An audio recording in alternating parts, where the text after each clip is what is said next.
বাজিয়ে অন্য কোন অনুষ্ঠান দিওনি গো। আজকে সুন্দর একটা মাহফিল কায়েম করেছো, তবে শুনে রাখো, জেনে রাখো, এই মাহফিলটা যদি আল্লাহ পাকের দরবারে যদি কবুল হয়ে যায়, আল্লাহ পাকের দরবারে যদি মকবুল হয়ে যায়, এই মাহফিল মকবুল হওয়ার কারণে, কবুল হওয়ার কারণে এই গ্রামবাসীদের কবরের আযাবকে মাফ করে দিয়ে কবরগুলোকে বেহেশতের গোলাপ ফুলের বাগান করে দিতে পারে।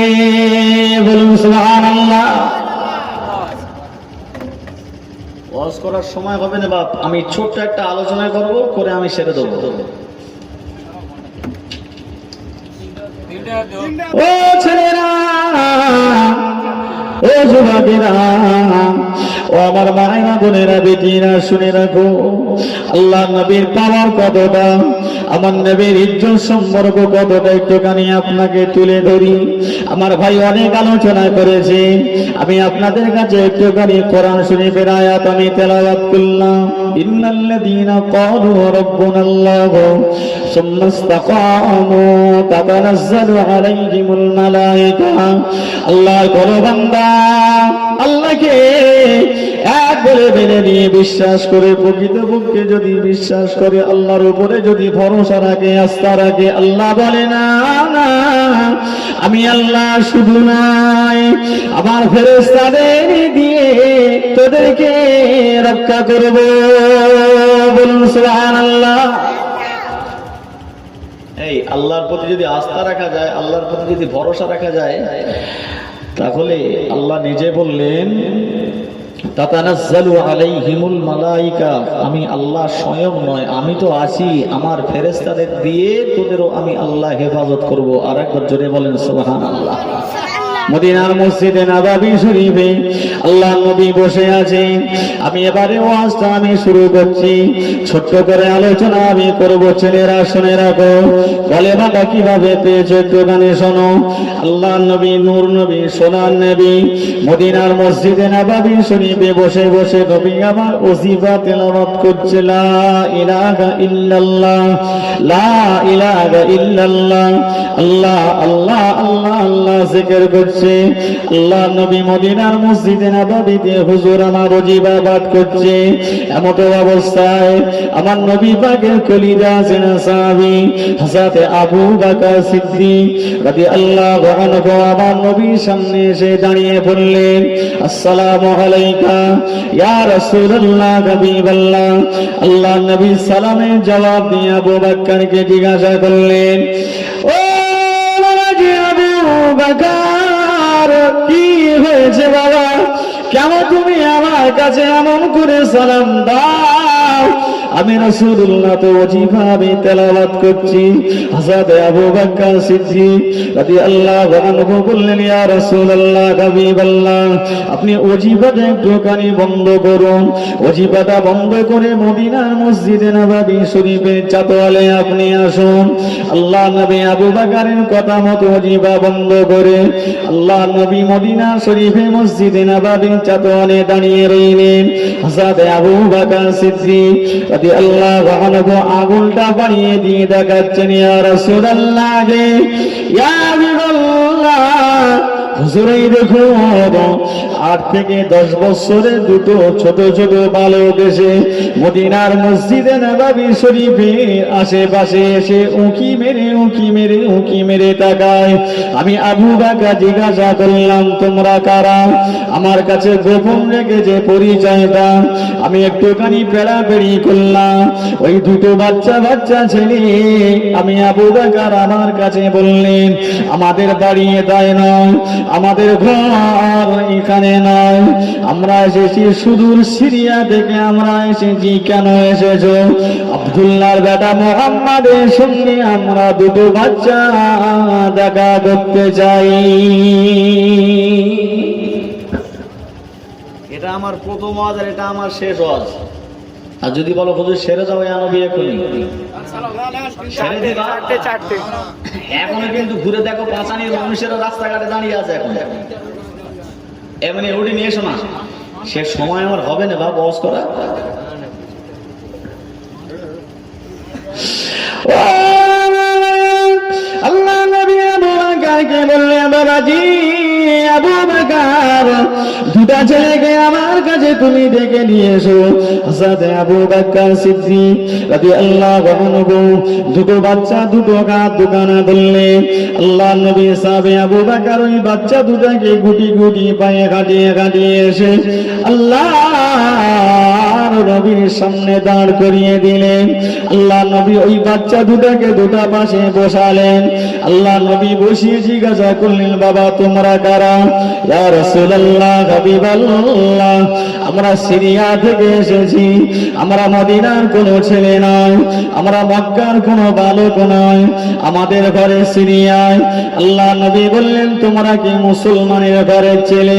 না ইয়া রাসূলুল্লাহ, ইয়া হাবিবাল্লাহ, আমরা বেঈমান বেদিনদের ঘরের ছেলে। কি মনে করে আমি রাসূলুল্লাহ আমার দরবারে এসেছো? আমাকে কেন তোমরা খোঁজ করছো, তালাশ করছো? তোমরা বলো। ইয়া রাসূলুল্লাহ, ইয়া হাবিবাল্লাহ, আমরা সিরিয়া থেকে হেঁটে হেঁটে আমরা ময়দানে বেরিয়ে পড়ে দেখি 5,000 বেঈমান, 5,000 কাফির, 5,000 কুফার কুরাইশরা যে জায়গাতে একটা করে তরবারি ঘাতে করে নিল, তারা একটা করে তরবারি ঘাতে করে নিয়ে তাবুকের ময়দানে দাঁড়িয়ে গিয়েছে। ওরা একে অপরের সঙ্গে আলোচনা করছে, আব্দুল্লাহর বেটা মুহাম্মদ আমাদের বাপ দাদুর ধর্মটা নষ্ট করে ফেলছে, আমাদের বাপ দাদুর ধর্মটা শেষ করে ফেলছে। আজকের আব্দুল্লাহর বেটা মুহাম্মাদের কাছে আমরা যাব, মদিনা শরীফটা আমরা ঘিরে ফেলবো, আব্দুল্লাহর বেটা মুহাম্মাদের জীবনটা জনমের মতো শেষ করে ফেলবো। ইয়া রাসূলুল্লাহ, হাবিবাল্লাহ, আমরা দুটো ছোট ছোট বাচ্চা বালকেরা আমরা এই আলোচনা শুনে গোপনে গোপনে গোপনে এসে আপনার কাছে জানিয়ে দিলাম। আল্লাহ নবী সাহাবী আবু বকর বললেন, ইয়া রাসূলুল্লাহ, হাবিবাল্লাহ, এরা বেঈমান বেদিনের ঘরের ছেলে, এরা কুফারে কুরাইশের ঘরের ছেলে, এরা আপনাকে মিথ্যা বলে ধোঁকা দিচ্ছে। তাবুকের ময়দানে 5,000 বেঈমান অস্ত্র শস্ত্র হাতে করে নিয়ে আপনার মদিনা শরীফটা ঘেরাও করবে, পাকড়াও করে ফেলবে, আপনাকে জানে মেরে দেবে। সর্বপ্রথম জিজ্ঞাসা করি, যে কজনে বসে আছে আমার নবীর সম্মান ইজ্জত আছে না নেই? জোরে বলো। ছেলেকে উঠবে না, তকবীর দাও। দেখবে না, দেখবে। আমি চাঁদাও তুলবো না, পয়সাও চাইবো না, একটু আধা ঘন্টা সময় দাও, আমি ওয়াজ নসিহত সে লাইন মতো করতে পারবো না, কারণ আমার আজকে চিন্তা চেতনা আলাদা জায়গায় ছিল, কিন্তু সে জায়গায় হবে না বাবা, না হবে না, গোশ ভাত করে হবে। এখন ফেলে দাও গরু, সকাল পর্যন্ত ওয়াজ করবো ইনশাআল্লাহ। হ্যাঁ, বুঝতে পেরেছেন?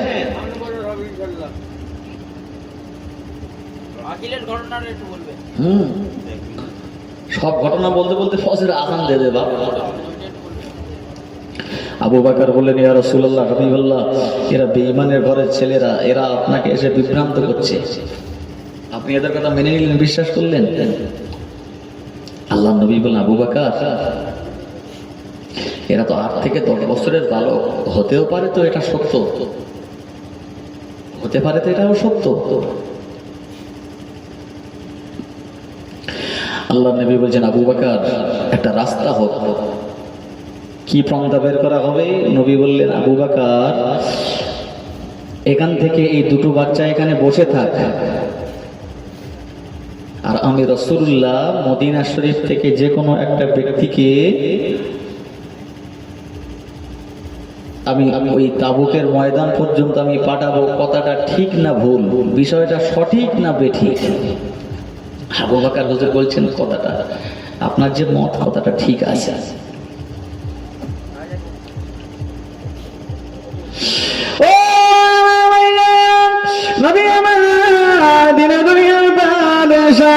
হাবিবুল্লাহ নবী জনাব মুহাম্মদুর রাসূলুল্লাহ সাল্লাল্লাহু আলাইহি ওয়াসাল্লাম আল্লাহ নবী মদিনার মসজিদে নববী শরীফে হযরত আবু বকরকে বললেন, বাবাজি আবু বকর, এই মুহূর্তে তুমি মদিনার মসজিদের মিনারের উপরে তুমি উঠে দাঁড়িয়ে যাও। হযরত আবু বকর সিদ্দিক রাদিয়াল্লাহু আনহু মদিনার মসজিদে নববী শরীফের মিনারের উপরে দাঁড়ালেন। আল্লাহ নবী বললেন, আবু বকর তুমি এবারে আওয়াজ দাও, তুমি এবারে উচ্চ আওয়াজে তুমি ডাক দাও মদিনার সাহাবীদেরকে। আল্লাহ নবী সাহাবী আবু বকর মদিনার মসজিদে নববী শরীফের মিনারের উপরে দাঁড়িয়ে বললেন, ও মদিনার সাহাবীরা, ও মদিনার সাহাবীরা, আল্লাহ নবী এখনই তোমাদেরকে ডেকেছে, আল্লাহ নবী এখনই তোমাদেরকে তালাশ করেছে। হযরত আবু বকর তিনবার বলে মদিনার মসজিদে নববী শরীফের মিনারের উপর থেকে নিচে গুটি গুটি পায়ে হাঁটলেন। মদিনার মসজিদে নববী শরীফের নিচে তলায় চলে আসলেন। মদিনার সাহাবীরা একেবারে লাইন দিয়ে কাতার দিয়ে রাসূলুল্লাহ ডেকেছে, কোনো কথা হবে না। মদিনার মসজিদে নববী শরীফটা ভরপুর হয়ে গেল, মদিনার মসজিদে নববী শরীফটা একেবারে প্রাকটাপ হয়ে গেল। আল্লাহ নবী মদিনার মসজিদে নববী শরীফের মেম্বারের উপরে দাঁড়ালেন। আল্লাহ নবী মেম্বারের উপরে দাঁড়িয়ে নবী আমার চোখ ভরা পানি নিয়ে, অশ্রু ভরা পানি নিয়ে আল্লাহ নবী বললেন, বাবা মদিনার সাহাবীরা কে আছো? আমি রাসূলুল্লাহ তোমাদেরকে বলছি, বাবা কে এমন ব্যক্তি আছো বাবা এখান থেকে তাবুকের জমিন পর্যন্ত যাবে, তাবুক পর্যন্ত গিয়ে 5000 বেঈমানেরা কুফারে কোরাইশরা মালউনের বাচ্চারা তারা যে যারা অস্ত্র ধরে আমাকে মারতে আসছে, মদিনা শরীফটা ঘেরাও করার জন্য তারা অপেক্ষা করে আছে। কে আছো বাবা? মদিনার মসজিদে নববী শরীফ থেকে তাবুক পর্যন্ত চলে যাবে। ও পাঁচারি গ্রামের মানুষেরা, ও পাঁচারি গ্রামের ছেলেরা, পাঁচারি গ্রামের যুবকেরা, একটু ঠান্ডা মাথায় শুনুন। আল্লাহ নবী চোখ ভরা পানি নিয়ে মদিনার মসজিদে নববী শরীফের মেম্বারের উপরে দাঁড়িয়ে এই যে কথা না বললেন, মদিনার মসজিদে নববী শরীফে ভরপুর সাহাবাদের ভিতর থেকে একজন সাহাবা উঠে দাঁড়িয়েছে, লাব্বাইকা ইয়া রাসূলুল্লাহ, লাব্বাইকা ইয়া হাবিবাল্লাহ, আমি রেডি আছি, আমি তৈরি আছি, আমি মদিনার মসজিদ থেকে আমি এখনই আমি রওনা দেব, তাবুকের ময়দান পর্যন্ত আমি চলে যাব। আল্লাহ নবী তাকিয়ে তাকিয়ে তাকিয়ে তাকিয়ে দেখছে ওই সাহাবীটা অন্য কোনো সাহাবী নয়, ওই সাহাবীটা হলো আমার নবী পাকের কলিজা ছেঁড়া জামাতা হযরত আলী রাদিয়াল্লাহু আনহু। বলুন সুবহানাল্লাহ। আলীর বয়স তখন মাত্র 18 থেকে 20।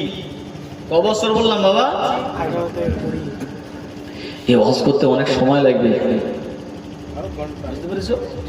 একজি একটা বেজে গেছে, এটা একটু সেরে দেবো। একবার দুরূদ শরীফ আল্লাহুম্মা যা দিয়েছো সবাইকে একবার করে জোরে পড়ো, জোরে পড়ো। আল্লাহ ওয়ালা আলি সাইয়্যিদিনা মাওলানা মুহাম্মদ। আরো মহব্বতে আল্লাহুম্মা সাল্লি আলা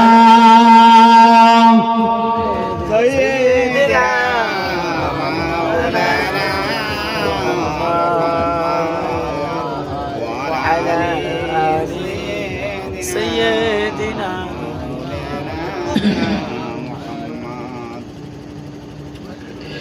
কুসুম কলি কাননে মধুর পবন দোলে কি আতরূপ খুশবু আরশ হতে যে ঝরে। কুসুম কলি কাননে মধুর পবন দোলে কি আতরূপ খুশবু আর সগতে যে ঝারে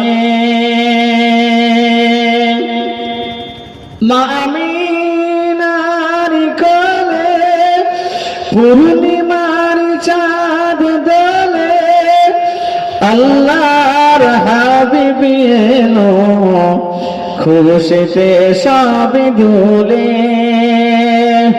আল্লাহর হাবিবি এলো নসিব গেল যে খুলে কুসুম কলি কাননে মধু পবন দোলে কি অপরূপ খুশবু আর সগতে যে ঝারে কি অপরূপ খুশবু আর সগতে যে ঝারে আল্লাহুম্মা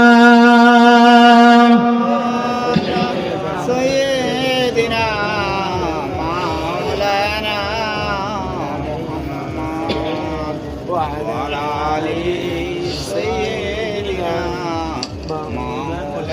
ওয়ালা ভাইজানেরা সোনার মানিকেরা কলিজার টুকরারা আল্লাহ নবী হযরত আলীকে বললেন বাবা আলী আমি রাসূলুল্লাহ তোমাকে বলছি বাবা যাও আজকের মদিনার মসজিদে নববী শরীফ থেকে ছেলেরা শোনো তাবুকের ময়দান পর্যন্ত যেতে 20 দিন সময় লাগে ফিরতে 20 দিন 40 দিন সময় লাগে বাবা আলী তুমি বলো তাবুকের ময়দান থেকে ফিরে আসা পর্যন্ত কতদিন সময় নেবে ইয়া রাসূলুল্লাহ ইয়া হাবিবাল্লাহ হুজুর বেয়াদবি মাফ করুন আমি আলী আমি আপনার সামনে কথা দিই আপনি বসে বসে বসে বসে দোয়া করুন আমি আলী মদিনার মসজিদে নববী শরীফ থেকে তাবুক পর্যন্ত আমি যাব তাবুক থেকে আমি মদিনার মসজিদ পর্যন্ত আমি 14 দিনে ফিরব বলুন সুবহানাল্লাহ আল্লাহ নবী আলীকে বললেন বাবা আলী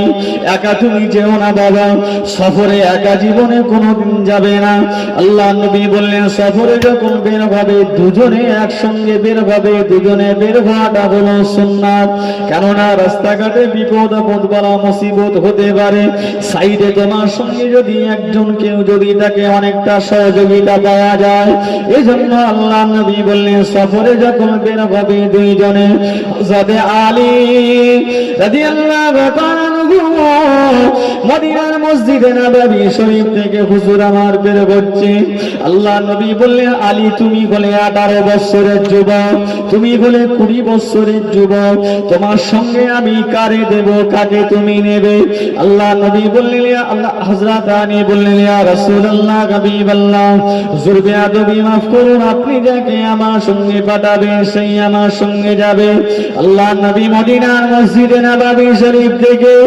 একজনা 70 বছরের একজন বুড়াকে নিয়ে দুর্বল মানুষ মুরব্বী মানুষকে দিয়ে আল্লাহ নবী হযরত আলীর সঙ্গে জড়িয়ে দিলেন হযরত আলীর গাঁটটা ধরিয়ে দিলেন হযরত আলী এবারে ঘোড়ার পিঠে উঠল ওই মুরব্বীটাকে ঘোড়ার পিঠে তুলে নিল আল্লাহ নবী আলী বলছেন ইয়া রাসূলুল্লাহ হাবিবাল্লাহ আমি আসছি আমার জন্য আপনি দোয়া করুন আমি তাবুকের ময়দানে আমি চলে যাব আমি তাবুকের ময়দানে আমি রওনা হয়ে গেলাম আল্লাহ নবী হযরত আলীকে বললেন বাবাজি আলী দাঁড়িয়ে যাও আমি রাসূলুল্লাহ তোমার জন্য একটা বড় একটা অফার দেব আমি রাসূলুল্লাহ তোমার জন্য আমি একটা বড় একটা সুন্দর উপঢৌকন করব কি আল্লাহ নবী মদিনার মসজিদে নববী শরীফের ভিতর থেকে একটা লাঠি শুকনো একটা কাঠ শুকনো একটা লাঠি নিয়ে আল্লাহ নবী সাহাবী আলী হুজুরের হাতে ধরিয়ে দিয়েছে বলুন সুবহানাল্লাহ হযরত আলী আমার নবীর দিকে তাকিয়ে ফেলফেল করে তাকিয়ে রয়েছে আল্লাহ নবী আলীকে বললেন বাবা আলী আমি যে তোমার এই আটাটা তোমাকে দিলাম আমি তোমাকে শুকনো একটা লাঠি দিলাম বাড়ি দিলাম তোমার মনে যেন কি একটা যেন খটকা লেগেছে তবে আমি রাসূলুল্লাহ আমি তোমাকে দিয়ে লক্ষ্য করে বলছি আলী এই লাঠিটাই বাড়িটায় কে হাত দিয়েছে তুমি জানো এতে হাত দিয়েছে আখিরি জামানা নবী, নূর নবী, সোনার নবী লাঠিটায় রাত দিয়েছে। রাস্তায় যদি কোনো বিপদে বড়, মুসিবতে বড়, বালাতে বড় আলী, এই লাঠিটা তুমি তাদের উপরে চাষ করবে, এই লাঠিটা তুমি তাদের উপরে আঘাত করবে। আমি রাসূলুল্লাহ জানিয়ে দিলাম আমার হাতের পরশ পেয়ে এই লাঠিটা রাইফেলের চাইতে বেশি কাজে লেগে যাবে। বলুন সুবহানাল্লাহ। এই লাঠিটায় হাত দিয়েছে কে? আমার নবী হাত দিয়েছে। ও লাঠির ক্ষমতা বাড়বে না কমবে? বাড়বে। আলী মনে মনে করতেছে আল্লাহ, কিন্তু আবার মনে মনে করছে আল্লাহ না, ইনি তো এমন একটা নবী, ইনি যেখানে হাত দিয়েছে মারাত্মক কাজ করেছে। এই ছেলেরা, তাবুকের ময়দানে আলীকে নিয়ে যাব, আলীকে ফিরিয়ে তাবুকের ময়দানে নিয়ে চলে আসবো, ওয়াজ শেষ করবো। অল্প সময় নয়, একদম শর্ট করে, যেটা ছেটে গিটে বাদ দিয়ে যেটা বলতে পারে সেটাই। কচি বলেছে আকিলের ওয়াজ করতে, হযরত আকিলের ওয়াজ করলে 2 ঘন্টা সময় লাগবে, সে পরিবেশ নেই। আল্লাহ যদি সে সময় দেন হবে ইনশাআল্লাহ। ও আমার ভাইজানেরা, সোনা মানিকেরা, কলিজার টুকরারা, এবার লক্ষ্য রাখো, হযরত আলী রাদিয়াল্লাহু আনহু সুরামা ঘোড়ার পিঠে সওয়ার হলেন, পিছনে মুরব্বি বসে রইলেন। হযরত আলী আল্লাহর নবী দেওয়া যে লাঠিটা, যে বাড়িটা, ওই লাঠিটা নিয়ে মুরব্বির গাতে তুলে দিলেন। মুরব্বি লাঠিটা ধরো, কেননা আমি ঘোড়ার পিঠে আমি সওয়ার হয়েছি, ঘোড়ার লাগামটা আমার শক্ত করে ধরতে হবে। হযরত আলী শক্ত করে ঘোড়ার লাগামটা ধরে ফেললো। দিনের পর দিন চলে যাচ্ছে, রাতের পর রাত চলে যাচ্ছে। 1 দিন, 2 দিন, 3 দিন, 4 দিন, 5 দিন হয়ে গেল, 6 দিন পার হয়ে গেল। 7 দিনের মাথায় একটা জঙ্গলের ভিতরে ঢুকে পড়লো। ঘোর জঙ্গল, অন্ধকার জঙ্গলের ভিতরে ঢুকে পড়েছে। ওই জঙ্গলটা পার হলেই তো তবে তো তাবুকের জমিন, ওই জঙ্গলটা পার হলেই তবে তো তাবুকের জমিন। হযরত আলী রাদিয়াল্লাহু আনহু নিজে মনে মনে করছে, আমি যদি মুরব্বিটাকে নিয়ে যদি আমি তাবুকের ময়দানে যদি যাই, তাবুকের বেঈমানেরা, কুফারে কুরাইশেরা, 5000 কুফারে কুরাইশেরা দাঁড়িয়ে আছে, অস্ত্র শস্ত্র নিয়ে দাঁড়িয়ে আছে।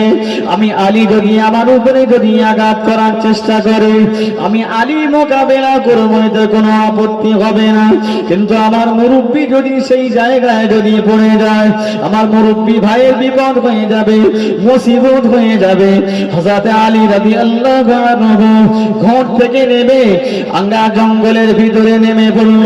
অন্ধকার জঙ্গলের ভিতরে নেমে পড়ে ময়দানের উপরে মুরব্বিকে দাঁড় করিয়ে দিল। হযরত আলী রাদিয়াল্লাহু আনহু আল্লাহর নবীর কাছে যে লাঠিটা, যে আশাটা বাড়িতে নিয়ে আল্লাহ নবী সাহাবী হযরত আলী গোল করে একটা রেখা দিয়ে দিল, গোল করে একটা দাগ দিয়ে বললেন, ও মদিনার মুরব্বি ভাই, আমি আলী, আমি তোমার জন্য গোল একটা দাগ কেটে দিলাম। আমি আলী যতক্ষণ পর্যন্ত না ফিরিব, ততক্ষণ পর্যন্ত তুমি এই দাগের বাইরে তুমি যেও না। ও ভাই আলী, শুনে রাখো, জেনে রাখো, আমি যে কোন দাগের ভিতরে দাঁড়িয়ে থাকবো, হিংস্র যন্ত্র বাঘ ভাল্লুকেরা তো আমাকে খেয়ে ফেলবে, হিংস্র যন্ত্র বাঘ ভাল্লুকেরা আমাকে ঘিরে ফেলে আমার শেষ করে ফেলবে। আল্লাহ নবী জামাতানি বললেন, ও নবী বাগে সাবি, শুনে রাখো, জেনে রাখো, আমি যে লাঠিটা নিয়ে আমি গোল দাগ দিয়েছি, আমি যে লাঠিটা নিয়ে আমি রেখাপাত করেছি, তুমি কি জানো এই লাঠিটায় কে ঘাত দিয়েছে? এই লাঠিটা কার হাতের পরশ আছে? আমার আখিরি জামানার নবী, নূর নবী, সোনার নবী জনাবে মুহাম্মদুর রাসূলুল্লাহ সাল্লাল্লাহু আলাইহি ওয়াসাল্লাম হুজুরের হাতের পরশ পেয়েছে। জঙ্গলের বাঘের বাবার ক্ষমতা হবে না, জঙ্গলে সিংহ হিংস্র জন্তুদের বাঘের ক্ষমতা হবে না তোমার একটা পশম ক্ষতি করতে পারে। আমি আলী তোমাকে বলছি, এর ভিতর থেকে তুমি বাইরে যেও না। আমি আলী তোমাকে আমি জায়গা অর্ডার করে গেলাম। ও পাঠাইয়ে গ্রামের ছেলেরা, শুনে রাখো, জেনে রাখো, আজকে আপনাদের সামনে বলে যাই, হযরত আলী রাদিয়াল্লাহু আনহু ঘোড়ার উপরে উঠে বললেন, আবার হুজুর আমার সবার হয়ে পাগলের মতো দৌড়ে দৌড়ে দৌড়ে দৌড়ে ঝাঁপ দিয়ে দিয়ে তাবুকের ময়দানের ভিতরে ঢুকে পড়লেন। ঘোড়াটা সাইড করে দিল। হযরত আলী রাদিয়াল্লাহু আনহু, হুজুরের হাতে একটা ঢাল আছে, অপর হাতে তরবারি নয়। হযরত আলীর হাতে একটা শুকনো কাঠ আছে, বাড়ি আছে। হযরত আলী গুটি গুটি পায়ে কেটে কেটে তাবুকের ময়দানের ভিতরে ঢুকে পড়লেন। 5000 বেঈমান বেদিন কুফারের কোরআনের ভিতরে ঢুকে আওয়াজ দিচ্ছে, এ মদিনার বেঈমানেরা, এ সিরিয়ার বেঈমানেরা, আমি আলী মদিনা থেকে এসেছি, তোমাদের সেনা কমান্ডো কে আছে আমার কাছে একটুখানি পাঠিয়ে দাও। সেনা কমান্ডো আগিয়ে আসলো। আলী 18 বছরের 20 বছরের যুবক, হাতে একটা ডাল, অপর হাতে একটা লাঠি নিয়ে দাঁড়িয়ে বললেন, এ মদিনার মানুষদের শত্রুপক্ষ সেনা সামন্তদের যিনি মিলার, তার সঙ্গে হযরত আলী বলতে লেগেছে, কে আছো আমার সামনে এসো। হযরত আলীর সামনে কথোপকথন হচ্ছে। তাবুকের ময়দানে আজকে 5000 বেঈমানেরা অস্ত্র শস্ত্র হাতে নিয়ে কেন এখানে দাঁড়িয়ে আছে, কি কারণে, কিসের উদ্দেশ্য নিয়ে দাঁড়িয়ে আছে? সেনা কমান্ডো বলল, তুমি কোথা থেকে এসেছো? যুবক ছেলেটা, 18 বছরের যুবক হযরত আলী বলতে লেগেছে, আমি মদিনা শরীফ থেকে আমি এসেছি। কি খবর, কি মনে করে এসেছো? আমরা এখানে 5000 সেনা সামন্ত, তুমি তো দেখছো এরা, এদের হাতে তরবারি, এদের হাতে ঢাল, অস্ত্র শস্ত্র নিয়ে এসে দাঁড়িয়ে আছে। শুধু তাই নয়, আরো 35,000 বেঈমানেরা, কুফারে কুরাইশেরা, তারা অস্ত্র শস্ত্র নিয়ে এসছে। মাত্র সব মিলিয়ে 40,000 বেঈমান। আমরা মদিনাটা ঘেরাও করে ফেলবো। মদিনাটাকে আমরা একেবারে ঘেরাও করে আব্দুল্লাহর বেটা মুহাম্মদ সাল্লাল্লাহু আলাইহি ওয়াসাল্লাম, তিনি নবী বলে দাবি করছে, আমাদের বাপ দাদুদের ধর্মটাকে শেষ করে দেওয়ার চেষ্টা করছে, আমাদের বাপ দাদুদের ধর্মটাকে বিলীন করে দেওয়ার চেষ্টা করছে। আমরা 40,000 বেঈমান, 40,000 কুফারে কুরাইশেরা, মদিনা শরীফটাকে আমরা ঘিরে দিয়ে আমরা আব্দুল্লাহর বেটা মুহাম্মদকে জনমের মতো বিদায় করে দেব।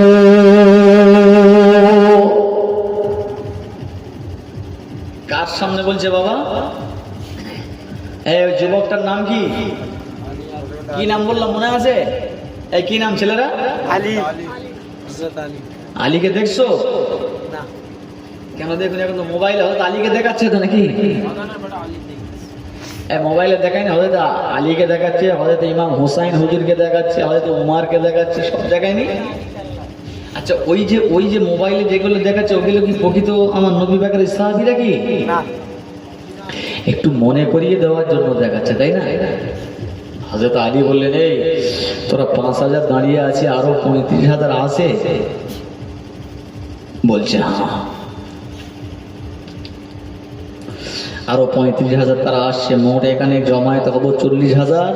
আর 40,000 বেঈমানেরা একত্র ভাবে মদিনাটাকে আমরা ঘিরে নিয়ে হামলা করব।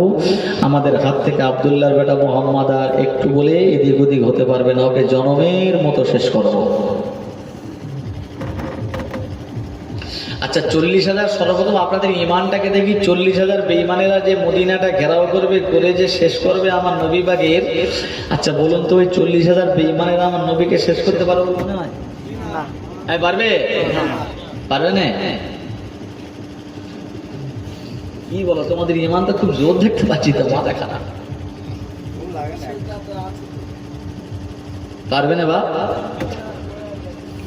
আল্লাহ নবীর সাহাবী হযরত আলী রাদিয়াল্লাহু আনহু হুজুর নিজে বর্ণনা করছে, আমি ওদের সামনে দাঁড়িয়ে দাঁড়িয়ে বললাম, এই সিরিয়ার মানুষেরা শুনে রাখো, 5000 বেঈমানেরা আজকে তরবারি হাতে করে নিয়ে দাঁড়িয়ে আছো, মদিনা শরীফটাকে তোমরা ঘেরাও করবে না। না, আমি আলী বলছি, শুনে রাখো, জেনে রাখো, আমি মদিনা শরীফের মানুষ, আমি তো আব্দুল্লাহর বেটা মুহাম্মাদের গাতে গাত দিয়ে বায়াত হয়ে মুসলমান হওয়া, আমি সেই আলী, আমি মদিনার একজন যুবক নওজোয়ান তরুণ। আমি তোদেরকে বলে দিলাম, শোনো, মদিনার রাস্তাটা বড় আঁকা বাঁকা, মদিনার রাস্তাটা বড় অলি গলি। তোরা 40,000 বেঈমানেরা যদি একবার মদিনায় ঢুকে পড়িস, জীবনে আর ফিরতে পারবি না। বলুন সুবহানাল্লাহ। ওই সেনা কমান্ডো বলল, আমার মনে হয় তুমি সেই মুহাম্মাদের একজন খলিফা, তুমি সেই মুহাম্মাদের একজন মানুষ। হ্যাঁ, আমি মুহাম্মাদের কাছে হাত দিয়ে বায়াত হয়েছি, তবে শুনে রাখো, জেনে রাখো, আমি আলী তোমাদেরকে এই জায়গায় দাঁড়িয়ে দাঁড়িয়ে বলে গেলাম, 5,000 বেঈমানেরা কুফারে কুরাইশেরা সবার হাতে যদি দুটো করে যদি তরবারি থাকে, আর এই অবস্থায় যদি মদিনার ভিতরে যদি তোরা ঢুকে পড়িস, আমি আলী একা তোদেরকে ফিরিয়ে দেব। বলুন সুবহানাল্লাহ। আর একটু জোরে বলেন সুবহানাল্লাহ। এই ছেলেরা ওই 5,000 বেঈমানের সামনে এইরকম দাপট দিয়ে কথা বলতে গেলে ঈমান পাকা লাগবে না কাঁচা লাগবে? পাকা লাগবে না? আর আমরা যারা বসে আছি, আমাদের ঈমান পাকা না কাঁচা? পাকা। কুফারে কুরাইশদের চায়ের দোকানে বসে যখন চা খাও, এই ছেলেরা শোনো, কাফেরদের কুফারে কুরাইশদের চায়ের দোকানে বসে যখন চা খাও, দেখতে পাওয়া যাবে 9 জন বেঈমান, একজন টুপিওয়ালা দাড়িওয়ালা নইলে মুসলমানের ঘরের একটা ছেলে যদি বলে ভগবান আর আল্লাহ এক, হলে হতে পারে এটা তোমরা ভগবান বলে ডাকো, ওটা তোমাদের ভাষা, আমরা আল্লাহ বলে ডাকি, সব একই ব্যাপার। ও জানোয়ারের ঈমান আছে না চলে গেছে? বলুন তো দেখি ঠান্ডা মাথায়। চলে গেছে। আমরা এরকম বলি না?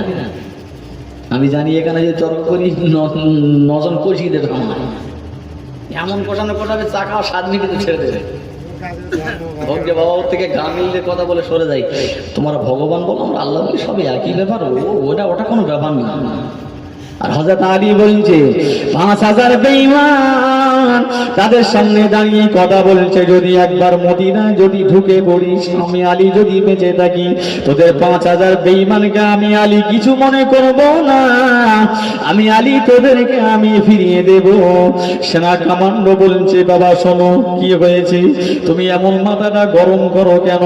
আমি তোদেরকে আমি তোমাকে জিজ্ঞাসা করছি, মদিনায় কত ঘর মুসলমান আছে, মদিনায় কত মুসলমান একত্রিত হতে পারে, মুসলমানের সংখ্যা কত হতে পারে? হযরত আলী রাদিয়াল্লাহু আনহু বললেন, এই কমান্ডো শুনে রাখো, জেনে রাখো, তুমি যে 40,000 বেঈমান বেদিন কুফারে কুরাইশদেরকে নিয়ে ঢুকবে মদিনা শরীফে, যত ঘর আছে, ঘরে যত মানুষ আছে, 40,000 মুসলমান হবে না।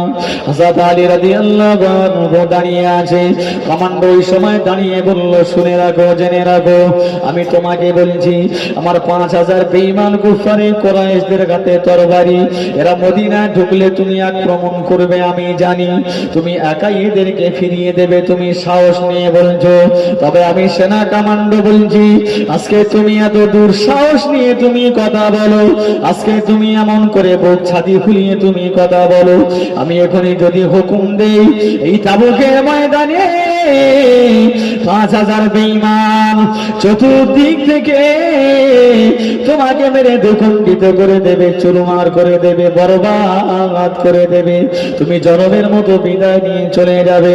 হযরত আলী রাদিয়াল্লাহু আনহু বর্ণনা করলেন, আমি তাবুকের ময়দানে দাঁড়িয়ে দাঁড়িয়ে বললাম, এ সিরিয়ার বেঈমানের কমান্ডার, শুনে রাখো, জেনে রাখো, আমার হাতে যে শুকনা লাঠিটা দেখতে পাচ্ছ, তোদের 5,000 বেঈমান কুফারে কুরাইশেরা তরবারি নিয়ে যদি আমার দিকে যদি দৌড়ে আসে, আমি আলী, আমার মনে শত বিশ্বাস আছে, আমার মনে শত ভরসা আছে, আমি আলী এই শুকনা লাঠিটা দিয়ে তোদের 5,000 বেঈমানকে আমি একাই ঘায়েল করতে পারি। বলুন সুবহানাল্লাহ। এই পর্যন্ত থাক নাকি বাপ? আকিলের ঘটনা বলে গেল। সবে মাত্র আলীকে কোথায় নিয়ে গেলাম? তাবুকে তাবুকের ময়দানে। আচ্ছা, একা আলীর কি সাহস! একা এইভাবে কথা বলছে, আবার বলছে আমি যদি ইচ্ছা করি তোরা যদি আমার কাছে পাঠিয়ে দিস, এই শুকনো লাঠি নিয়ে আমি সাইজ করে দিতে পারি। মদিনার মসজিদে নববী শরীফে আল্লাহর নবী দিন যায় রাত আসে, রাত যায় দিন আসে, আল্লাহর নবী শুধু হাত তুলে চোখ দিয়ে পানি top top top top top top করে পানির টুসা গড়িয়ে যায়, আল্লাহ পাকের দরবারে দোয়া চায়। ও রব্বুল আলামিন, আল্লাহ পাক আমি আমার আলীকে পাঠিয়েছি একা, সাথে একটা বৃদ্ধা মানুষকে পাঠিয়েছি তাবুকের ময়দানে।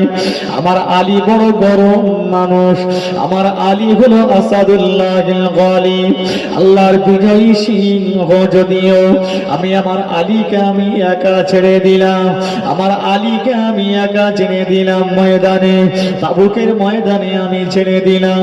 নবী আমার কেঁদে জারে যার জারে যার জারে যার হয়। আল্লাহ নবী কান্দে কান্দে কান্দে কান্দে রাসূলুল্লাহর কান্নার গতিটা বেড়ে গেল। ফেরেশতা জিবরাইল আমার নবীর সামনে এসে হাজির হলো। আসসালামু আলাইকা ইয়া রাসূলুল্লাহ, হাবিবাল্লাহ, আপনি কাঁদবেন না। আপনি কি কোরআন শরীফের আয়াতের কথা কি আপনি ভুলে গিয়েছেন?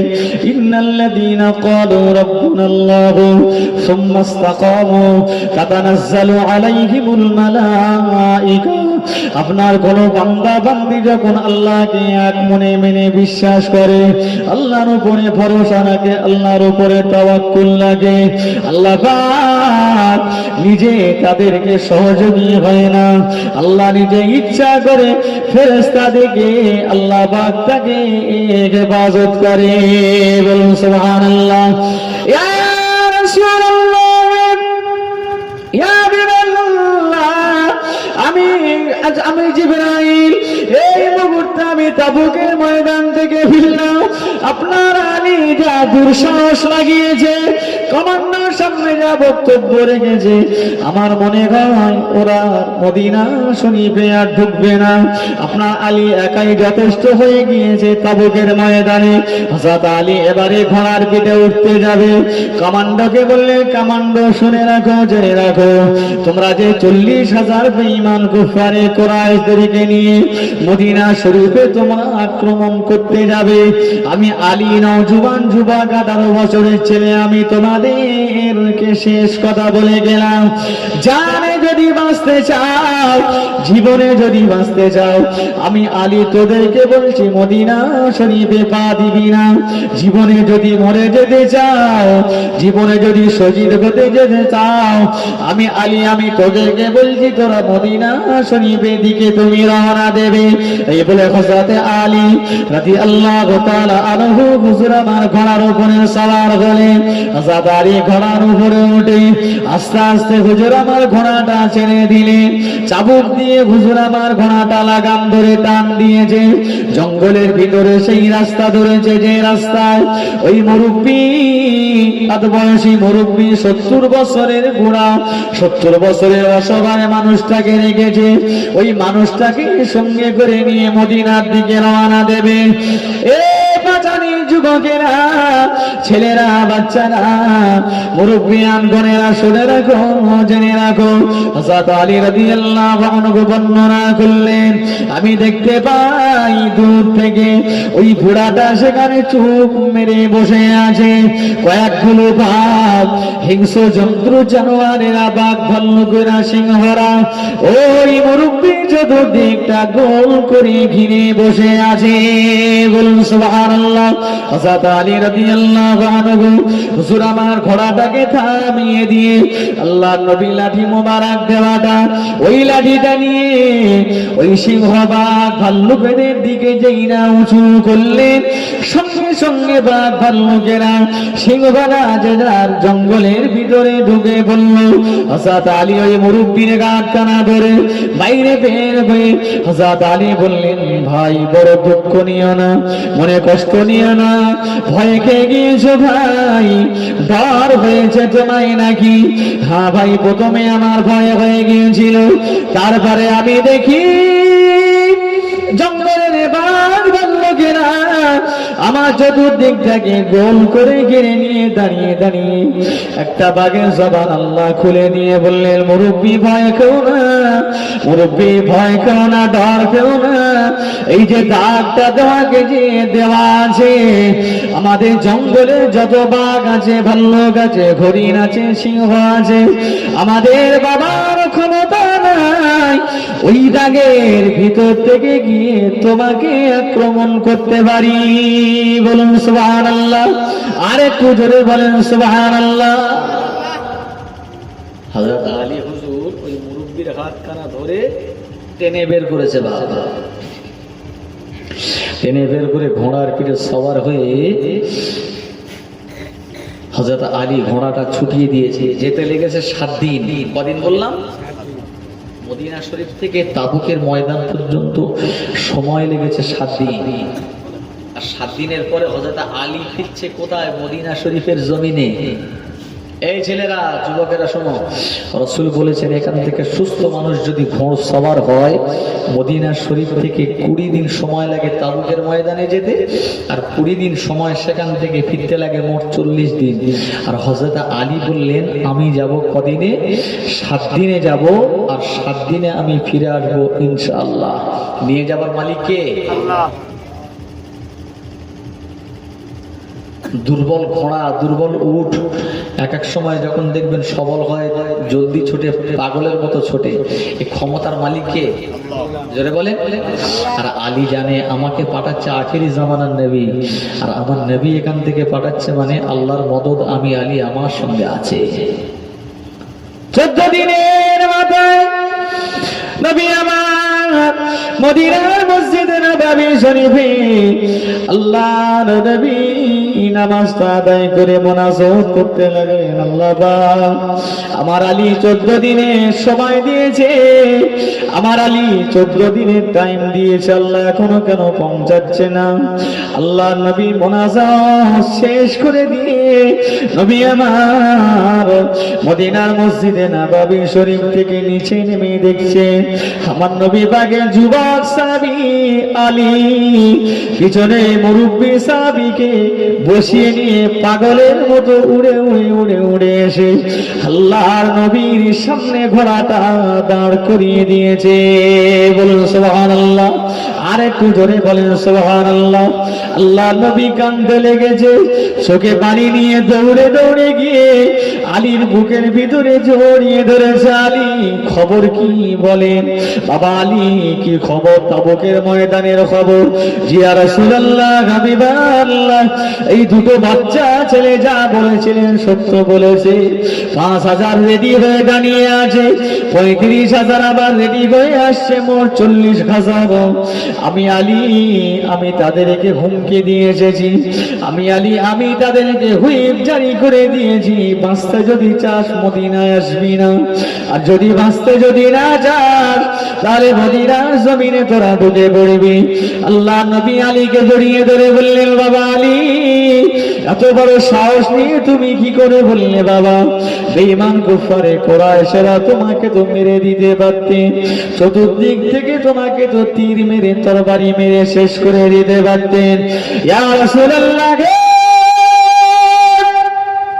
ইয়া হাবিবাল্লাহ, আপনি যেদিন মক্কা ছেড়ে হিজরত করে যেদিন মদিনা শরীফে যাচ্ছিলেন, আপনি আপনার ঘরের ভিতরে আমাকে শুইয়ে দিয়েছিলেন, আপনার চাদরটা আমার গায়ের উপরে আপনি চাপিয়ে দিয়ে আমাকে একটা কথা বলেছিলেন, আলী আমি চলে যাচ্ছি বাবা।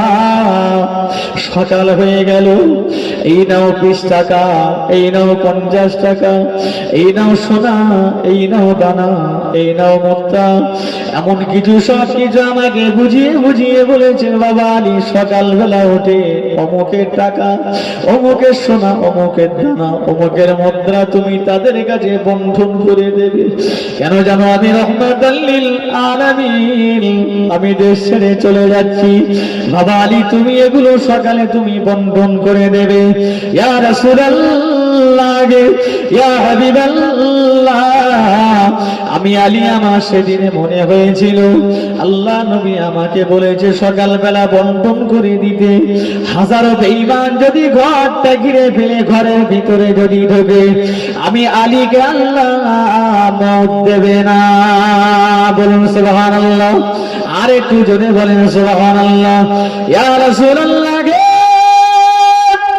ইয়া হাবিবাল্লাহ, আমি আলী আমার মনে শত বিশ্বাস, আপনি আমাকে মদিনা শরীফ থেকে আমাকে ছেড়ে দিয়েছে, আমার ইটের গায়ে গাঁটটা বলিয়ে দিয়েছে, ঘোড়ার গায়ে গাঁটটা বলিয়ে দিয়েছে, আমি আলী আমাকে আপনি পাঠিয়ে দিয়েছে, 14 দিন পরে আমাকে আপনি দেখবেন বলেছেন, ফিরে আসার কথা বলেছেন। আমি আলী মনে মনে বিশ্বাস করে নিয়েছি, আল্লাহ আপনাকে এত সম্মান দিয়েছে, ইজ্জত দিয়েছে, আমি 14 দিনের ভিতরে আমার রাসূলুল্লাহর দোয়ায় আল্লাহ আমার সঙ্গে সালামতের সঙ্গে মদিনায় পৌঁছে দেবে। বলুন সুবহানাল্লাহ। আর একটু জোরে বলেন সুবহানাল্লাহ। আল্লাহুম্মা সাল্লি আলা سيدنا এমনি কটা বাজে তো ভাই একটা কি সেই একটা দেখ তুই না বললাম এটা একটা 13 মানে 1:30 হয়ে গেছে। আর দেরি করুন বাবা, খাবার থাকলে এই দেখো মানুষ অনেকে না খেয়ে বসে, আজকে সব খেয়ে বসা যায়নি, সবাই খেয়ে আছে, 4টা বন্ধ হবে না না এমনি বাবা তোদের ওই জন্য বলছিলাম গরমের সময় কর, গরমের সময় করলে আমি টেনে দেবো, এখন তোরা গরমের সময় করলি না আমি কি করবো? না না না না বেশি দেরি করিনি শোনা। একবার দরুদ শরীফ আল্লাহুম্মা সাল্লি আলা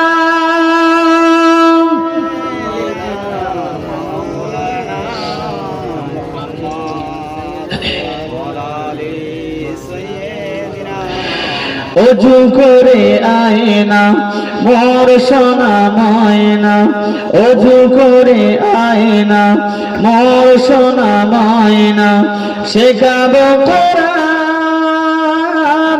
তোকে আজ, ওরে দুষ্ট ছেলে বিসমিল্লাহ বলে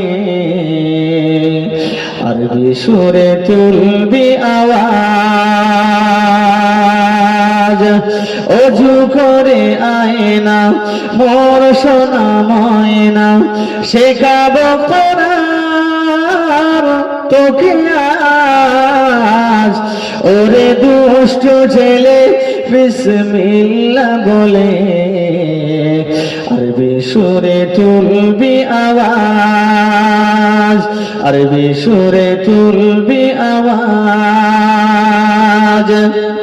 পাকড়ি টুপি পাঞ্জাবি পরে আয় রে চলে আয় জলদি করে, পাকড়ি টুপি পাঞ্জাবি পরে আয় রে চলে আয় জলদি করে, ওগুলো বেশাক প্রিয় নবীর পোশাক, ওগুলো বেশাক প্রিয় নবীর পোশাক, আয় পরে নে সুন্নতি সাজ, অজু করে আয়না মোর সোনা ময়না, অজু করে আয়না মোর সোনা ময়না, শেখাবো কোরআন তোকে আজ, ওরে দুষ্ট ছেলে বিসমিল্লাহ বলে আরবি সুরে তুলবি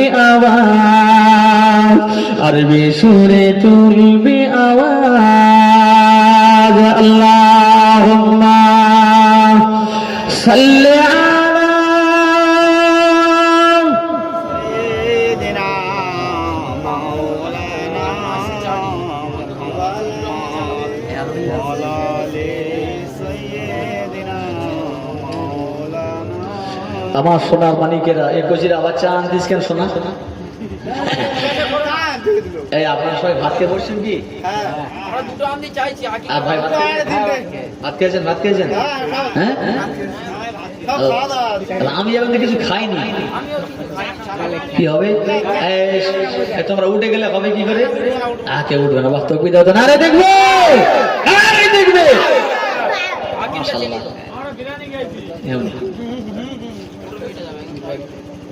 একটু কালিমায় জিকির লা ইলাহা ইল্লাল্লাহ।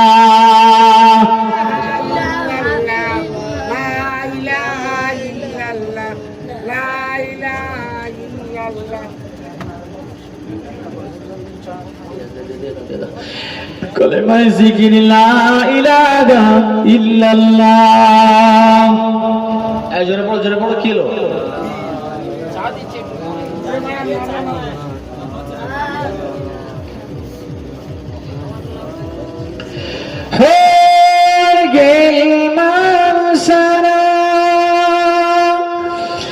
আরো পরে ফেরেশতারা পড়িতে আছেন তারা কালিমায়ে লা ইলাহা ইল্লাল্লাহ। জোরে পড়ো বাবা, জোরে পড়ো।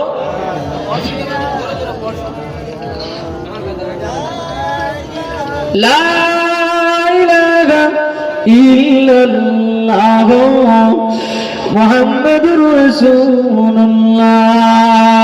আল্লাহুম্মা সাল্লি আলা।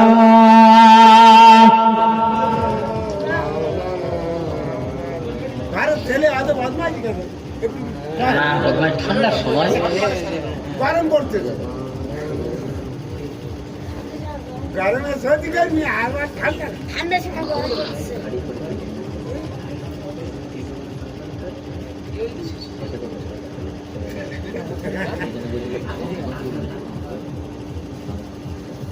গল্প তো উনি ছেলে নাও সাহায্য ছেলে বুঝার একটু খুব প্রয়োজন, একটু দরুদ শরীফ। আল্লাহুম্মা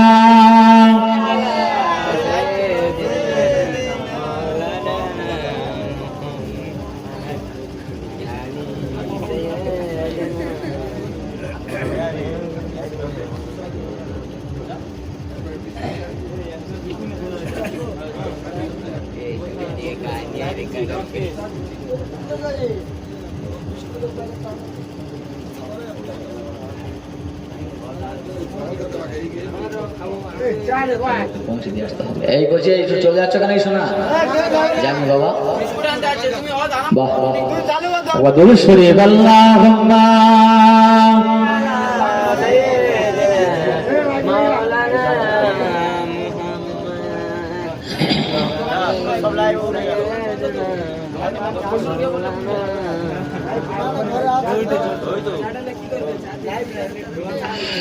সিদ্দিক আকবর ইবনে কুহাফা রাসূলের অবিকল ছায়া ছবি দিনের তারে কে আরে এমন উজাড় করে দিল যা কিছু সবই। সিদ্দিক আকবর ইবনে কুহাফা রাসূলের অবিকল ছায়া ছবি দিনের তারে কে আরে এমন উজাড় করে দিল যা কিছু সবই। রসুলের অনুগত কে আর এমন, রসুলের অনুসারী কে আর এমন, রসুলের নীতিমালা অটল রাখে হিজরতে বিদাগী নিত্য সাহসী, হিজরতে বিদাগী নিত্য সাহসী আমাদের চিরচেনা কোন সাহাবী দিনের তারে কে আর এমন উজাড় করে দিল যা কিছু সবই। সিদ্দিক আকবর ইবনে কুহাফা রাসূলের অবিকল ছায়া ছবি দিনের তারে কে আর এমন উজাড় করে দিল যা কিছু সবই। আল্লাহুম্মা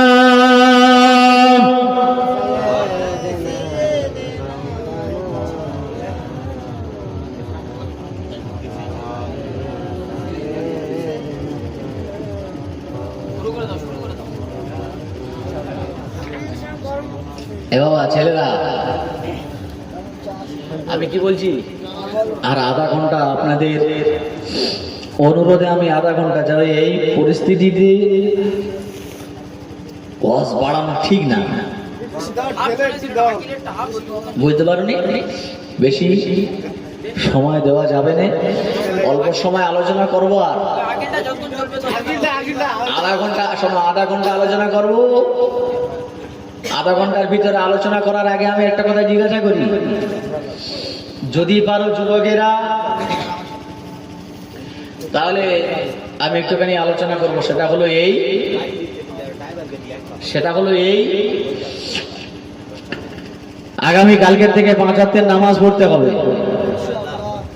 পারবে? পাঁচানি মসজিদে নামাজি বেড়েছে, অনেক বেড়েছে, তাই না?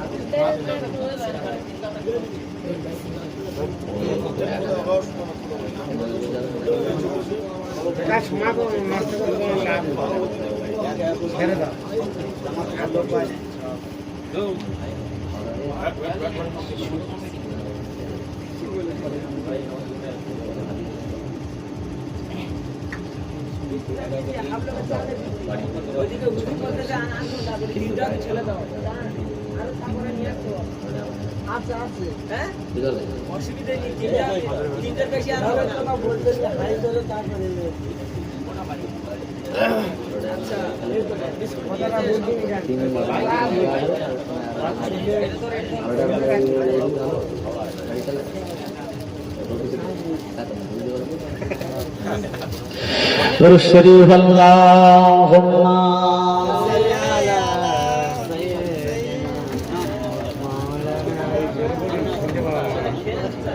ওয়া আলা আলি সাইয়্যিদিনা।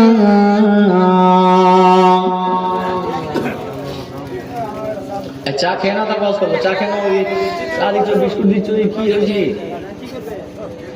খুব মহব্বতে আল্লাহুম্মা সাল্লি আলা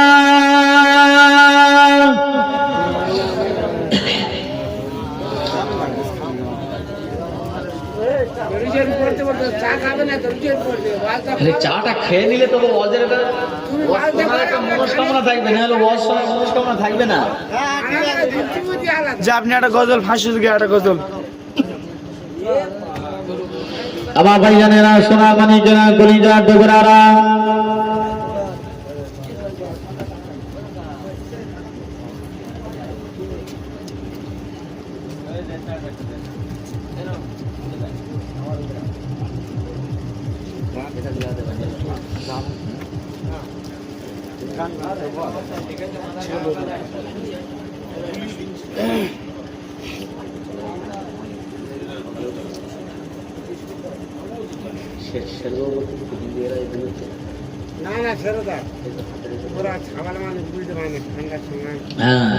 আর যদি আধা ঘন্টা যদি বসে, তাহলে বসে থাকো, আমি যাচ্ছি। আধা ঘন্টা বসো, আমি চলে যাচ্ছি। যাও আমার সোনা মানিকেরা, কলিজা ডোগরারা, আমার নবী, আপনার নবী হাবিবুল্লাহ জনাবে মুহাম্মদ রাসূলুল্লাহ সাল্লাল্লাহু আলাইহি ওয়াসাল্লাম, নবী আমার ইসলামের দাওয়াত দিতে গিয়ে আল্লাহ নবী, নূর নবী, সোনার নবী, ছেলেরা শুনে রাখো, জেনে রাখো, আজকের 1 জানুয়ারি তোমরা এসেছো, আজকে সুন্দর একটা মাহফিল কায়েম করেছো। সোনারা, তোদের জন্য আমি দোয়া চাই, এই গ্রামবাসীদের জন্য আমি আল্লাহ পাকের দরবারে তাহাজ্জুদের ওয়াক্তে হাত তুলে দোয়া করব। আল্লাহ যেন এই মাহফিলকে কবুল করে নিয়ে এই মাহফিলের ওসিলায়, এই মাহফিলের বাবার কাছে, এই মাহফিলের ফজিলতে কাল কিয়ামতের দিন, মুসিবতের দিনেতে আল্লাহ পাকে রহমতের দরিয়ায় জোশ মেরে আমার নবী পাকের সুপারিশ শাফাআত তোমাদের নসিবে কবুল করে নিয়ে তোমাদের জন্য যেন আল্লাহ পাক নাজাতের ওসিলা বানিয়ে দেন। বলুন আল্লাহুম্মা আমিন। ও সোনারা, ছেলেরা, যুবকেরা শুনে রাখো, এই চাঁদা বন্ধ করে বলছে, চাঁদা বন্ধ করতো। খাওয়ার তালে 10 মিনিট আলোচনা করবো, খাওয়ার তালে বন্ধ করো, বন্ধ করো, অনেক খাওয়া হয়েছে। ছেলেরা, যুবকেরা, নওজোয়ান তরুণেরা, আমি আপনাদের কাছে আমি বলছি, শোনো, কাল কিয়ামতের মাঠে ময়দানে মাশারে দুটো আলোচনা করব।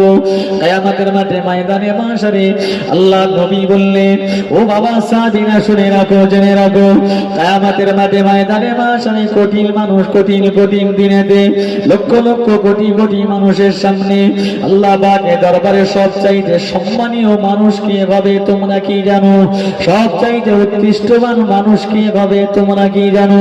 আল্লাহ পাকের দরবারে সবচাইতে পছন্দনীয় মানুষ কে হবে তোমাদের কি জানা আছে নাকি?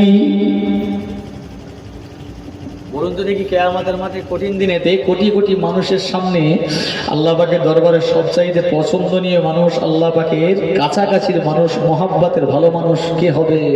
ওই মানুষটা কে হতে পারে আপনাদের কি জানা আছে নাকি? জানা নেই?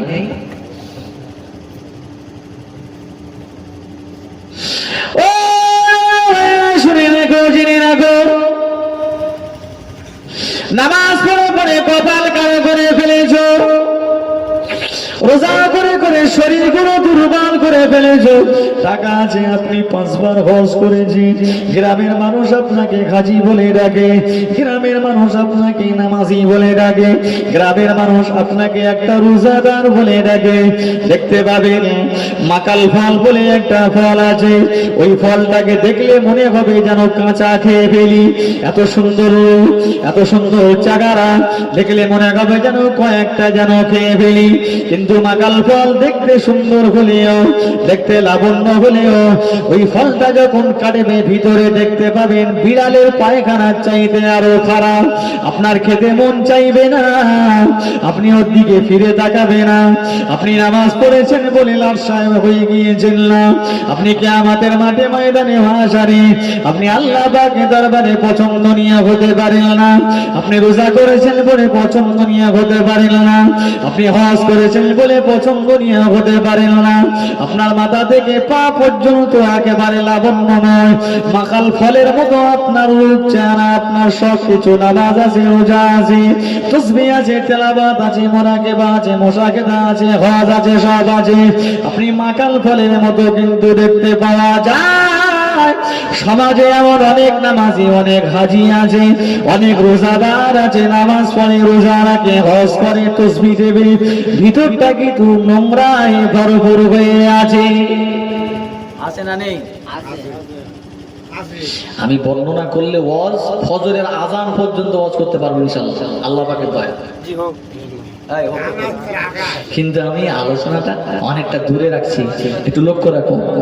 আল্লাহ নবী বললেন, বাবা সাহাবীরা, কাল কিয়ামতের মাঠে ময়দানে মাশারে ওই ব্যক্তিটা সবচাইতে আল্লাহ পাকের দরবারে বড় পছন্দনীয় হবে, ওই ব্যক্তিটা আল্লাহ পাকের দরবারে সবচাইতে বড় সম্মানীয় ব্যক্তি হবে।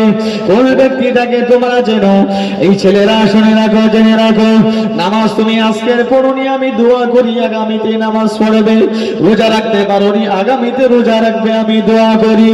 আজকে শরীয়তের মাপকাঠির ভিতরে ঢুকতে পারেননি, আমি দোয়া করে দেব শরীয়তের মাপকাঠিতে ঢোকা।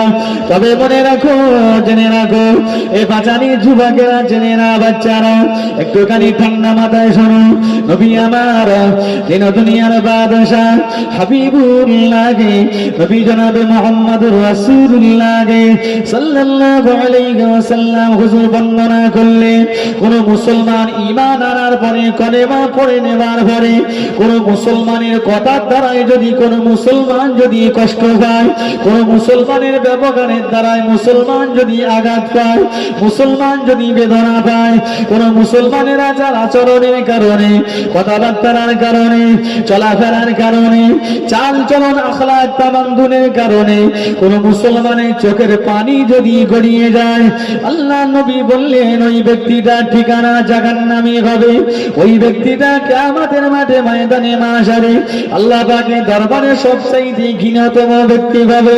তবে আমি রাসূলুল্লাহ তোমাদেরকে জানিয়ে দিলাম, কিয়ামতের মাঠে ময়দানে মাশারে আল্লাহ পাকের দরবারে পছন্দনীয় ওই ব্যক্তিটা হয়ে যাবে। কোন ব্যক্তি? ও জওয়ান ছেলেরা, আল্লাহ নিজে ওয়াদা করেছে, আল্লাহ আল্লাহ নিজে ওয়াদা করেছে দুনিয়ার জমিনে কোন মানুষ যদি কোনো অন্যায় করে যদি ফেলে, কোন মানুষ যদি কোনো অপরাধ যদি করে ফেলে, কোন মানুষ যদি কোনো কটু কথা করে ফেলে, কোন মানুষ যদি কোনো রকমে যদি দোষ ত্রুটি করে ফেলে, আল্লাহ নবী বলছেন কোন ব্যক্তি যদি দেখে ফেলে, দেখবার পরে ওই ব্যক্তিটা যদি দোষটাকে চাপা দেয়, ঢাকা দেয়, আব্দুল রহমান, আব্দুল রহিম, আব্দুল সত্তার, আব্দুল গফফার, গোপনে গোপনে গোপনে গোপনে কারোর সামনে লজ্জিত করা যাবে না, গোপনে গোপনে তাকে সৎ উপদেশ দেওয়া, সৎ পরামর্শ দেওয়া, ভালো ভালো উপদেশ দেওয়া। ওই দোষটা, ওই ত্রুটিটা, ওই অন্যায়টা সমাজে যদি না তুলে ধরে, আল্লাহ নবী বললেন তুমি নামাজ যদি না পড়ো, রোজা যদি না করো, হজ যদি না করো, তাসবিহ তেলাওয়াত যদি না করো, মুরাকাবা মুশাহাদা তুমি যদি না করো, তোমার জীবনে যদি 20টা 100টা 1000টা যদি অন্যায় থাকে, তুমি কিন্তু অপরের অপরাধটা দোষটা তুমি চেপে রেখে দিয়েছো, ঢাকা থেকে রেখেছো। এই অবস্থায় যদি তোমার মওত হয়ে যায়, কাল কিয়ামতের মাঠে ময়দানে মাশরে আল্লাহ নিজে ওয়াদা করেছে ওই ব্যক্তি হাজার হাজার দোষটাকে আমি আল্লাহ চাপিয়ে রেখে দিয়ে আমার সামনে সব চাইতে সম্মানের জায়গায় দাঁড় করিয়ে দেব।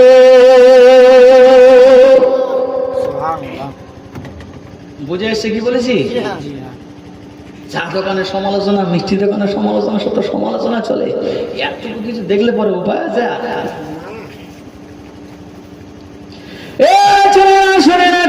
ছোট একটা ইতিহাস বলি। আমার নবীর কলিজা সাহাবী হযরত ওমর ফারুক রাদিয়াল্লাহু আনহু হুজুর আমার মদিনার মসজিদে নববী শরীফে দাঁড়িয়ে আছে। মদিনার মসজিদে নববী শরীফের সামনে আল্লাহ নবীর একজন সাহাবী এসে দাঁড়ালো। আল্লাহ নবী সাহাবী এসে দাঁড়ালো হালাতে বেঈমান, হালাতে কুফারে কুরাইশ। ওই অবস্থায় আল্লাহ নবীর সামনে এসে মদিনার মসজিদে নববী শরীফের সামনে এসে দাঁড়িয়ে থাকলো। ইমানের কলেমা তো বলি পড়েননি হযরত ওমর ফারুক রাদিয়াল্লাহু তাআলা আনহু ওই ব্যক্তিটাকে চিনতে পেরে ওই ব্যক্তির হাত দুখানা ধরে টেনে টেনে টেনে টেনে মদিনার মসজিদে নববী শরীফের পিলারের গায়ে বেঁধে রেখেছে। কত বড় অপরাধ! মানুষের অপরাধ ক্ষমা করতে চান, ক্ষমা করতে শিখুন। মানুষকে এমন ভাষা বলুন, মানুষকে এমন কথা বলুন, মানুষ যেন দুঃখ না পায়। রাসূল বলেছেন কোন মুমিন যদি কোন ইমানদার যদি কোন ইমানদারের কথার দ্বারা যদি দুঃখ দেয়, আঘাত দেয়, রাসূল বললেন ও মুমিন না, কিয়ামতের মাঠে ময়দানে মাশরে আমার সুপারিশ স্বাদ পাবে না। খেয়াল রেখো, একদম সাবধানের সঙ্গে দুনিয়াদারি করতে হবে। রাসূল বলেছে তোমার হাজারো অপরাধ চেপে দিয়ে কিয়ামতের মাঠে আল্লাহ দরবারে সম্মানীয় জায়গায় তোমাকে দাঁড় করাবে। হযরত ওমর ফারুক রাদিয়াল্লাহু আনহু হযরত ওসামা বিন আসাসকে ধরে নিয়ে মদিনার মসজিদে একেবারে পিলারের গায়ে বেঁধে দিয়েছে। হযরত ওমর ফারুক রাদিয়াল্লাহু আনহু গুটি গুটি পায়ে কেটে কেটে আল্লাহ নবীর কাছে গিয়ে হাজির হলো। আল্লাহ নবী আমাদের আম্মা জানা হযরত আয়েশা সিদ্দিকা রাদিয়াল্লাহু তাআলা আনহা হুজুরের হুজরার ভিতরে ঢুকে বললেন, হুজুর একটু আরাম করছেন।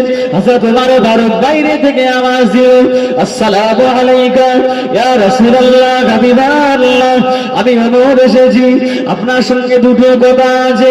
আল্লাহ নবী ওমরের কথা শুনে বাইরে বের হয়ে পড়লেন। কি খবর ওমর, কি মনে করে আমার দরবারে এসেছেন? হযরত ওমর ফারুক রাদিয়াল্লাহু তাআলা আনহু আমার নবীর গায়ে টানা ধরে নিয়ে গুটি গুটি পায়ে কাটিয়ে কাটিয়ে মদিনার মসজিদে নববী শরীফে দাঁড় করিয়ে দিয়ে আল্লাহ নবী সাহাবী ওমর বললেন, ইয়া রাসূলুল্লাহ, ইয়া হাবিবাল্লাহ, এই দেখুন আমি এই মানুষটাকে মদিনার পিলারের গায়ে আমি দাঁড় করিয়ে দিয়েছি, ওকে দড়ি দিয়ে রশি দিয়ে কাঠি দিয়ে আমি বেঁধে রেখেছি। আপনি কি জানেন জিহাদের ময়দানে আমি ওমর আমার চোখের সামনে আমার মুসলমান ভাই, আমার মুসলমান সাহাবীদেরকে এক হাতে তরবারি নিয়ে কয়েকজন মুসলমানকে কতল করে দিয়েছে। ইয়া রাসূলুল্লাহ, হাবিবাল্লাহ, আমি ওমর আজকের আমি সুযোগে পেয়েছি, আমি ওমর আজকের আমি আমার কাজে পেয়েছি, আমি ওমর আমি দাঁড়িয়ে থাকবো মদিনার মসজিদে নববী শরীফে আমি বেঁধে দিয়েছি। আপনি বেঁচে আছেন বলে তাই দায়িত্বটা আপনার কাছে তুলে দিলাম, আমি আপনার কাছে বিচারটা ঢেলে দিলাম। এই বিচারটা আপনি আমার সামনে আপনি করুন। আপনি যদি না বেঁচে থাকতে আমি ওমর আমি নিজে হাতে আমি বিচার করে দিতাম। আল্লাহ নবীর কাছে বিচার দিলেন। হযরত ওমর ফারুক রাদিয়াল্লাহু আনহু দাঁড়িয়ে রইলেন। আল্লাহ নবী এবারে গিয়ে গুটি গুটি পায়ে কেটে কেটে ওই সাহাবীর সামনে গিয়ে দাঁড়িয়ে দাঁড়িয়ে বললেন, ও সাহাবী, ও সাহাবী, আমি মুহাম্মদুর রাসূলুল্লাহ সাল্লাল্লাহু আলাইহি ওয়াসাল্লামকে দেখে তোমার কি মনে হয়? আমাকে দেখে তোমার কি মনে হয়? ও সাসাবিনা দাদা করে কাঁদে, চোখের পানি গড়িয়ে যায়, বুক ভেসে যায়। ইয়া রাসূলুল্লাহ, ইয়া হাবিবাল্লাহ, আজকে আপনি যদি আমাকে শাস্তি দান দিতে পারেন, আপনি যা খুশি তাই করতে পারেন, আমি ওসাসা বিন ইলাসাস আমার কোনো বলার কিছু নাই। আমি যে অপরাধের অপরাধী, আমি যে অন্যায়কারীর অন্যায়কারী, আপনি আমাকে শাস্তি দিলে দিতে পারেন, আমার কোনো আপত্তি নাই। এবং আমি আপনার কাছে বলছি, আমি ওসাসা বিন ইলাসাস আমাকে এখান থেকে ছেড়ে দেবে, আমার এখান থেকে খালাস করে দেবে, বেকসুর মাফ করে দেবে। কত টাকা আপনার চাই? এই আব্দুল্লাহর বেটা মুহাম্মদ, তুমি বলো, আমি তত টাকা তোমাকে দিতে চাই। আজকে যদি টাকা না নিয়ে বিনা ইজাজতে তুমি যদি আমাকে ক্ষমা করে দাও, তুমি আমাকে মাফ করে দাও, মরণ পর্যন্ত আল্লাহ পাকের দরবারে আমি তোমার জন্য শুকরিয়া আদায় করব। আল্লাহ নবী ওমরের দিকে দেখাচ্ছে, ওমর হুজুরের শরীরটা লাল হয়ে গেছে। আল্লাহ নবীর হক বিচার যদি আজকে যদি না পাই, আজকে ওমর আমি আমার সহ্য হবে না, আমি সবর ধরে রাখতে পারবো না। কেননা নিজে ঘাটে কয়েকটা মুসলমানের ধরে জবে করে দিয়েছে, এই অপরাধের ক্ষমা হবে না। ও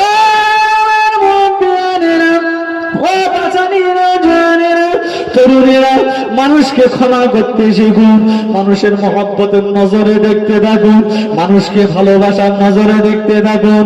তিনি দুনিয়ার বাদশাহ হাবিবুল্লাহ নবী জনাবে মুহাম্মদুর রাসূলুল্লাহ সাল্লাল্লাহু আলাইহি ওয়াসাল্লাম উমরের মুখের দিকে তাকিয়ে তাকিয়ে তাকিয়ে তাকিয়ে চেয়েছে।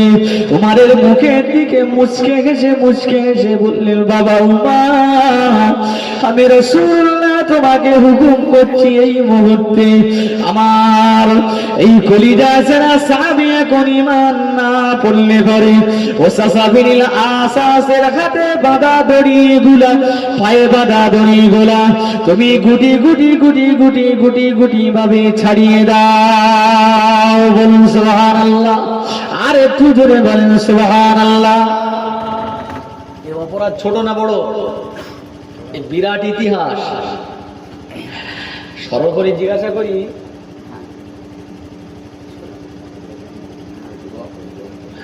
ঠিক আছে, আমার নবী তরবারির আঘাতে, তরবারির জোরে ইসলামটাকে প্রতিষ্ঠিত করেছিলেন না? আমার নবীর আচার আচরণে ব্যবহারে ইসলামটা প্রতিষ্ঠিত হয়েছিল। জোরে বলো। আমার ওসাসার হাতের দড়ি খুলে দাও, পায়ের দড়ি খুলে দাও। উমরের চোখ কপালে উঠে গেছে। নবী বলে কি? নবী বলে কি? তোমার মাথাটা নিচে করে, নবীর অর্ডার, কিছু করার নেই, শর্ট কথা বলি। ওমরে ফারুক ওসাসা বিন আসাসের হাতের দড়ি, পায়ের দড়িগুলো সব খুলে দিল। আল্লাহ নবী বললেন, ওসাসা বিন আসাস, যাও, নির্বিঘ্নে তুমি ঘরে চলে যাও, আমার কোনো সাহাবী তোমাকে কিছু বলবে না। বুঝতে পারোনি? উনি কিছুটা দূরে যেতে যেতে দেখছে একটা পুকুর আছে, মনে মনে অনেক অনেক তোলপাড় হচ্ছে যে আমি যে মানুষটাকে পৃথিবীর সবচাইতে নোংরা মানুষ ভাবতাম, সবচাইতে নোংরা মানুষ ভাবতাম, আর সেই মানুষটা আমার এত বড় অপরাধ দেখবার পরেও ছেড়ে দিল। উনি যেতে যেতে একটা পুকুরে গোসল করে নিল, একটা খালে, একটা নদীতে, একটা বিলেতে গোসল করে নিল। গোসল করে নিয়ে উনি আস্তে আস্তে ভিজে কাপড়ে আবার মদিনার মসজিদে নববী শরীফের সামনে দাঁড়িয়ে আল্লাহ নবী বললেন, এই দেখো তো সেই ওসাসা বিন আসাস এসছে। তাকিয়ে তাকিয়ে দেখলেন, আল্লাহ নবী বললেন, কি খবর বাবা? ইয়া রাসূলুল্লাহ, ইয়া হাবিবাল্লাহ, আমার নবীর পা দুটা জড়িয়ে ধরেছি। জোরে বলুন সুবহানাল্লাহ। আমি মনে মনে ভেবেছি, মদিনা শরীফের কথা যখন মনে পড়তো, মদিনার কথাটা যখন মনে পড়তো, আমি ওসাসা বিন আসাস আমার অন্তরে একটা জ্বালা শুরু হতো, একটা ঘৃণা শুরু হতো।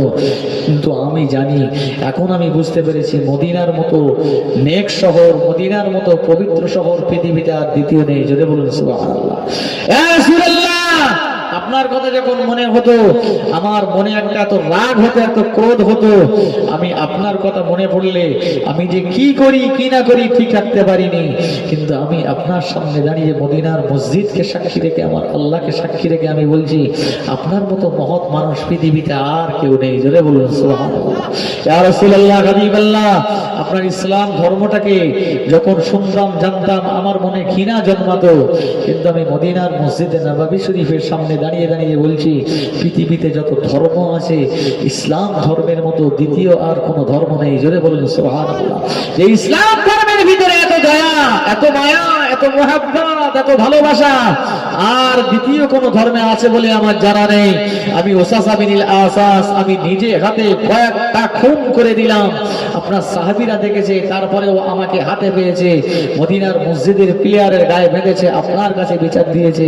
ইচ্ছা করলে আপনি আমাকে কাল কতল বিল কতল, মারের বদলে মেরে আমাকে জানে মেরে দিতে পারতেন। কিন্তু আপনার ভিতরে যে এত দয়া, ইসলামের ভিতরে যে এত মায়া, আপনি আমাকে নির্বিঘ্নে ক্ষমা করে দিলেন। ইয়া রাসূলুল্লাহ, হাবিবাল্লাহ, আমি সব কিছু ত্যাগ করে দিলাম। আমি আমার হাতটাকে আপনার হাতে বাড়িয়ে দিলাম। আপনার নূরের হাতটা একটু বাড়িয়ে দিয়ে আমার কলেমাটা বাড়িয়ে দিন। আল্লাহ নবী মদিনার মসজিদে নববী শরীফে ওসাসা বিন আসাসকে পড়িয়েছিলেন কালেমা লা ইলাহা ইল্লাল্লাহ, লা ইলাহা ইল্লাল্লাহ, লা ইলাহা ইল্লাল্লাহ মুহাম্মাদুর রাসূলুল্লাহ। ওসাসা বিন আসাস আমার নবী পাকের কাঁধে হাত দিয়ে, আমার নবী পাকের ক্ষমার নজরে দেখার কারণে, আমার নবী পাকের মুহাব্বতের নজরে দেখার কারণে আল্লাহ হেদায়েতটা জুড়ে দিয়ে আমার নবীর কাঁধে হাত দিয়ে মানে কলেমা পড়ে মুসলমান হয়েছিলেন। বলুন সুবহানাল্লাহ। আর একটু জোরে বলেন সুবহানাল্লাহ। আল্লাহুম্মা সাল্লি আলা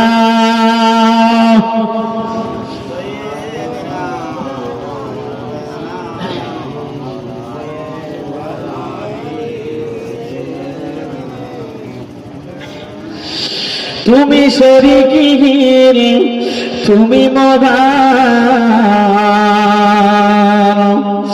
বিশ্বের মালিক তুমি দয়াবান।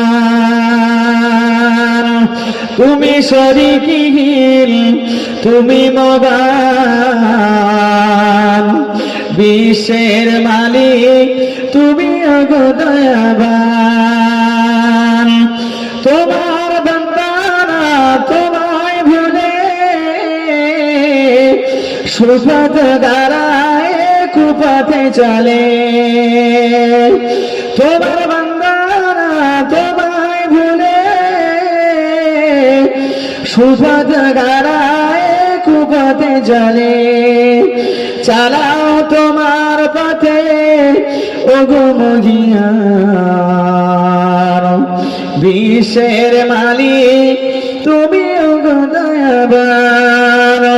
তুমি শরীকিহীন, তুমি মহান, বিশ্বের মালিক তুমি ওগো দয়াবান। আল্লাহুম্মা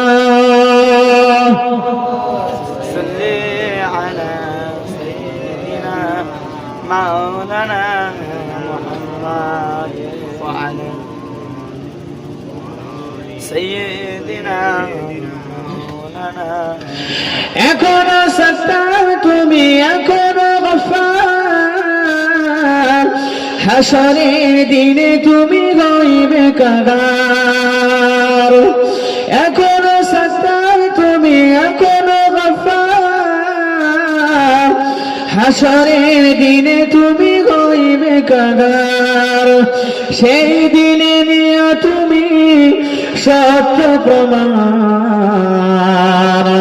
সেই দিনে নিয়ে তুমি সত্য প্রমাণ। বিশ্বের মালিক তুমি গো দয়াবান, তুমি শরীকহীন তুমি মহান।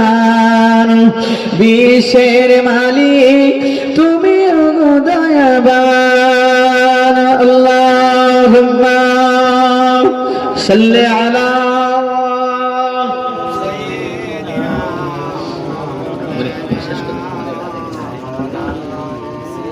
আর্কিলজির ঘটনা একটু হবে না। শেষ করে দিয়ে মানে রাত হয়ে গেছে। হ্যাঁ আবার পরে হবে, আবার পরে হবে। বাবা এই সময় ওরা খুলে না তোরা বাবা না না এটা একটু লাগবে, আমার খোলা লাগবে, একটু খোলা লাগবে। দুরূদ শরীফ আল্লাহুম্মা